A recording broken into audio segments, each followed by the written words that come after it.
បាទវិលមកជួបបងប្អូនទេបាទហើយសូមបងប្អូនយើងរីករាយស្ដាប់ជាមួយខ្ញុំគឺបទដួងនេត្រាសំនៀងដើមលោកតាស៊ិនស៊ីស្មិតដែរបាទ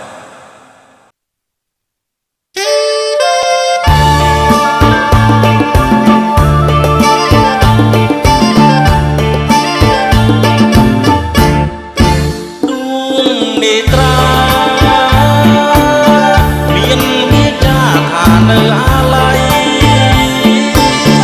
ពេលដែលរៀមត្រូវឃ្លាតឆ្ងាយនៅនឹកសំឡងនឹកស្ដាយអត់ណាយអត់អាយអត់បាន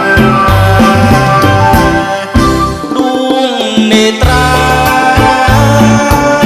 មានវាចាថានៅតែស្នេហ៍ស្នេហ៍ដោយស្មងហិតគិតកាយចិត្តមួយដែលមองខំតែ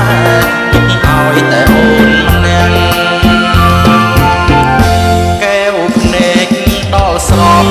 អើយណែកនេះហើយចិត្តរៀមចំពាំងនៅពេលបងនឹងត្រីស្រមៃឃើញភ័ក្រពលៈដែលធ្លាប់ញឹមប្រឹងប្រែងដួងនេត្រាសង្ឃឹមថាជួបគ្នាជាថ្មី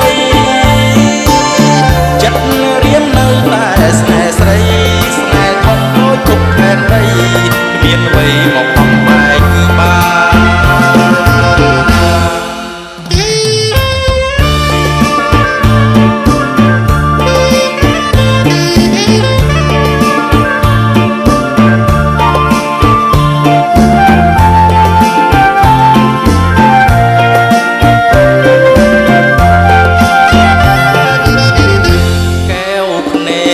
ដល់ស្រស់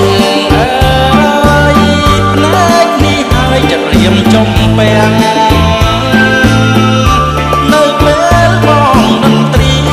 ស្រមៃឃើញភ័ក្រពលៈដែលធ្លាប់ញឹមប្រឹងប្រែងដួងនេត្រាសង្ឃឹមថាជួបគ្នាជាថ្មីចិត្តរៀមនៅតែស្នេហ៍ស្រីស្នេហ៍ធំមួយគ្រប់ផែនដីគ្មានអ្វីមកបំបែក